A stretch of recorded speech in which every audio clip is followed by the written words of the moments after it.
Hello, welcome to ഡിഷൈൻ.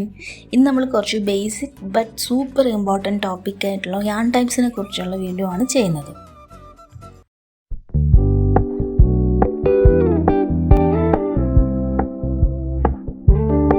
Cotton, acrylic, polyester ഇതൊക്കെ കേട്ടിട്ടുണ്ടല്ലോ.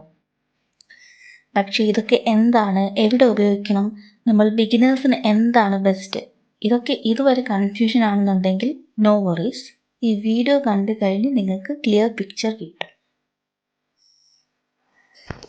So ഈ വീഡിയോയിൽ കാണുന്നത് ഡിഫറെൻറ്റ് യാൺസ് ആണ്.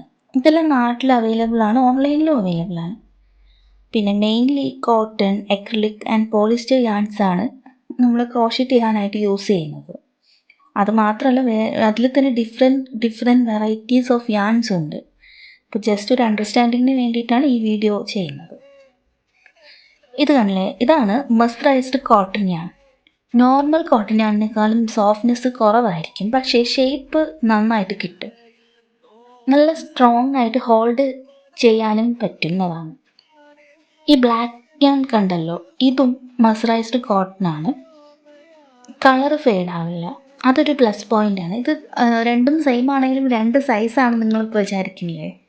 അതിൻ്റെ കാരണം രണ്ടിൻ്റെയും പ്ലൈ ഡിഫറൻസ് ആണ്. ഈ ബ്ലാക്ക് എന്ന് പറയുമ്പോൾ 3 പ്ലൈ ആണ്, അതിൻ്റെ ഒരു ഡിഫറൻസ് ആണ് കേട്ടോ. ബാഗ്, കോസ്റ്റേഴ്സ്, ടേബിൾ മാറ്റ്, പിന്നെ വെയറബിൾസ് ഇതൊക്കെ ചെയ്യാൻ യൂസ്ഫുള്ളാണ്. ഒരു ബ്രാൻഡ് പറയുകയാണെങ്കിൽ ആങ്കറാണ് മെർസറൈസ്ഡ് കോട്ടൺ കിട്ടുന്ന ഒരു നല്ലൊരു ബ്രാൻഡ്. ഇനി അക്രിലിക്, വൈറ്റും ഗ്രീനൊക്കെ കണ്ടില്ലേ, ഇതാണ് അക്രിലിക് യാൺ. ഭയങ്കര സോഫ്റ്റാണ്, സ്ട്രെച്ച് കൂടുതലുണ്ട്, വർക്ക് ചെയ്യാൻ ഭയങ്കര ഈസിയാണ്. കുറേ കളർ ഓപ്ഷൻസും ഉണ്ട്. അമിഗുരുമി, സ്വെറ്റേഴ്സ്, ഹാറ്റ്, സ്കാർസ് അതൊക്കെ ചെയ്യാൻ നല്ലതാണ് അക്രിലിക് യാൺ. ബ്രാൻഡ് നോക്കുകയാണെങ്കിൽ ഓസ്വാൾ, വർദ്ധമൻ അതൊക്കെയാണ്. പിന്നെ ഈ കാണുന്നില്ലേ, ഇതാണ് ഈ ഒരു ലാവൻഡർ ഷെയ്ഡും ഈ മൾട്ടി കളറും കാണുന്നുണ്ടല്ലോ, ഇതാണ് polyester blend yarn. Super soft and colourful ആണ്. ഇത് വർദ്ധമൻ എന്നുള്ള ബ്രാൻഡാണ്. കാണാൻ നല്ല ഭംഗിയാണ്, സംടൈംസ് സ്ലിപ്പറി ആയിട്ട് ഫീൽ ആവും.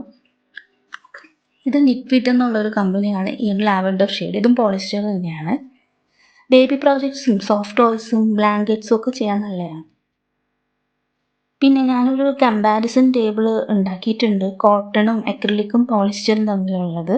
അപ്പോൾ ഈ ഒരു ചാർട്ട് നോക്കുകയാണെങ്കിൽ നിങ്ങൾക്ക് മനസ്സിലാവും ഇതിൻ്റെ ലുക്കും, പിന്നെ ഇതിൻ്റെ ഒരു ടെക്സ്ചറും, ഇതിൻ്റെ ഒരു യൂസേജും, വാഷ് ചെയ്യുമ്പോൾ വാഷബിൾ ഹാൻഡ് വാഷ് ആണോ അല്ലെങ്കിൽ മെഷീൻ വാഷ് ഒക്കെ ആണോ, അങ്ങനെയുള്ള കാര്യങ്ങളൊക്കെ കൊടുത്തിട്ടൊരു ടേബിളാണ്, കമ്പാരിസൺ ടേബിളാണ്.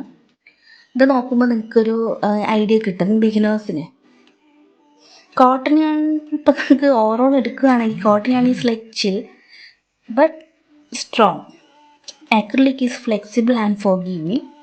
പോളിസ്റ്റർ എന്ന് പറഞ്ഞാൽ ഭയങ്കര സോഫ്റ്റാണ്, ബേബി ഐറ്റംസിനൊക്കെ ചെയ്യാൻ ഏറ്റവും നല്ലതാണ്. ഇനി ബിഗിനേഴ്സിന് വേണ്ടി കുറച്ച് ടിപ്സും കൂടി പറയാം. നിങ്ങളൊരു ബിഗിനർ ആണെങ്കിൽ ഈ യാൺ ചോയ്സസ് ഒന്നും ആലോചിച്ച് ടെൻഷൻ വേണ്ട. You can start with acrylic. അത് ഭയങ്കര സോഫ്റ്റും ബഡ്ജറ്റ് ഫ്രണ്ട്ലിയുമാണ്. ബ്രാൻഡ് നോക്കുകയാണെന്നുണ്ടെങ്കിൽ ഓസ്വാളും വർദ്ധമനൊക്കെ നിങ്ങൾക്ക് ചൂസ് ചെയ്യാം. പിന്നെ ഓരോ പ്രോജക്ട്സ് അതിനെ ഡിപ്പെൻഡ് ചെയ്തായിരിക്കും ഓരോന്നും വരിക. ഓരോ പ്രോജക്റ്റ് അനുസരിച്ച് ചൂസ് ചെയ്യുക. അതായത് ഇപ്പോൾ ബാഗ് ആണെന്നുണ്ടെങ്കിൽ കോട്ടൺ ചൂസ് ചെയ്യാം, അമിഗുരുമി ആണെന്നുണ്ടെങ്കിൽ അക്രിലിക്, പിന്നെ ബേബി ബ്ലാങ്കറ്റ്സ് ആണെങ്കിൽ പോളിസ്റ്റർ എടുക്കാം. Crocheting is all about experiment. Try ചെയ്ത് നോക്കൂ, ഓക്കെ ആയില്ല എന്നുണ്ടെങ്കിൽ പിന്നീട് സ്വിച്ച് ചെയ്യുക. ഞാൻ കാണിച്ച യാൺസ് എല്ലാം തന്നെ നമുക്ക് ഡയറക്റ്റ് ലോക്കൽ ഷോപ്സിലും പിന്നെ ഓൺലൈനിലും ഈസി ആയിട്ട് അവൈലബിൾ ആണ്. അപ്പോൾ ഈ വീഡിയോ ഇഷ്ടമായിട്ടുണ്ടെങ്കിൽ ഒരു ലൈക്കും സബ്സ്ക്രൈബും ചെയ്യണേ ഫോർ മോർ ക്രോഷറ്റ് കണ്ടൻറ്റ്. പിന്നെ നിങ്ങൾക്ക് ഫേവറേറ്റ് ആയിട്ടുള്ള യാൺ ഏതാണെന്നുള്ളത് കമൻറ്റിൽ പറയണേ. എനിക്കിനി വേറൊരു കാര്യം കൂടി പറയാനുണ്ട്. ഞാൻ നേരത്തെ വേറൊരു വീഡിയോ ചെയ്തിട്ടുണ്ടായിരുന്നു, ഒരു ഗിവ് അവേ വീഡിയോ ആണ്. അപ്പോൾ ഈ വീഡിയോ കാണുന്നവർ ആ വീഡിയോയും കൂടി പോയൊന്ന് നോക്കണേ. ഗിവ് അവേയിൽ പാർട്ടിസിപ്പേറ്റ് ചെയ്യാനുള്ള ഡീറ്റെയിൽസും എല്ലാം കൊടുത്തിട്ടുണ്ട്. അത് പറഞ്ഞ പോലെ എല്ലാവരും പാർട്ടിസിപ്പേറ്റ് ചെയ്യുക. വിന്നറിന് ഒരു ക്യൂട്ടായിട്ടുള്ളൊരു ഹാൻഡ് മെയ്ഡ് പ്രോഡക്റ്റ് ഗിഫ്റ്റായിട്ട് കിട്ടും. അപ്പോൾ വീഡിയോ കാണുന്നവർക്ക് ഗിവ് അവേയിലും പാർട്ടിസിപ്പേറ്റ് ചെയ്യണം. അപ്പോൾ എത്രയേ ഉള്ളൂ. ഇനിയും വീഡിയോസ് ഇടുന്നത് എല്ലാവരും കാണണം. ഹാൻഡ് മെയ്ഡ് റിലേറ്റഡ് ആയിട്ടും വരുന്ന വീഡിയോസ് ഇനിയും പോസ്റ്റ് ചെയ്യും. അപ്പോൾ അത്രയേ ഉള്ളൂ. Okay, bye. Thank U.